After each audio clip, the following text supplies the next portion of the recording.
அல்லாஹ்வுடைய தூதர் ஸல்லல்லாஹு அலைஹி வஸல்லம் அவர்கள் சொன்னார்கள், அல்லாஹ் ரப்புல் ஆலமீன் ஒவ்வொரு நாளும், ரமதானில் மட்டுமல்ல, ஒவ்வொரு நாளும் ஒவ்வொரு இரவும் அல்லாஹ் முதல் வானத்திற்கு இறங்கி வருகிறான்.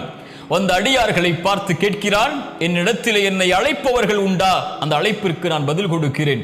என்னிடத்திலே மன்னிப்பை தேடுபவர்கள் உண்டா? அந்த மன்னிப்பிற்கு, அந்த பாவங்களுக்கு நான் மன்னிப்பை வழங்குகிறேன் என்று அல்லாஹ் என் பிறப்பு என் இறப்பு வரும் வரை, இந்த உலகம் தொடங்கி இந்த உலகம் முடியும் வரை ஒவ்வொரு அடியானுக்கும் இந்த வாய்ப்பை அல்லாஹ் ரப்புல் ஆலமீன் ஒவ்வொரு இரவும், கவனத்தில் எடுங்கள், ஒவ்வொரு இரவும் அல்லாஹ் அழைக்கிறான். தேவைகளை கேட்பவர்கள் உண்டா? இதோ வழங்குகிறேன். மன்னிப்பை கேட்பவர்கள் உண்டா? இதோ மன்னிக்கிறேன் என்று அல்லாஹ் ரப்புல் ஆலமீன் ஒவ்வொரு இரவும் அடியார்களை பார்த்து கேட்பதாக அல்லாஹ்வுடைய தூதர் ஸல்லல்லாஹு அலைஹி வஸல்லம் அவர்கள் சொன்னார்கள்.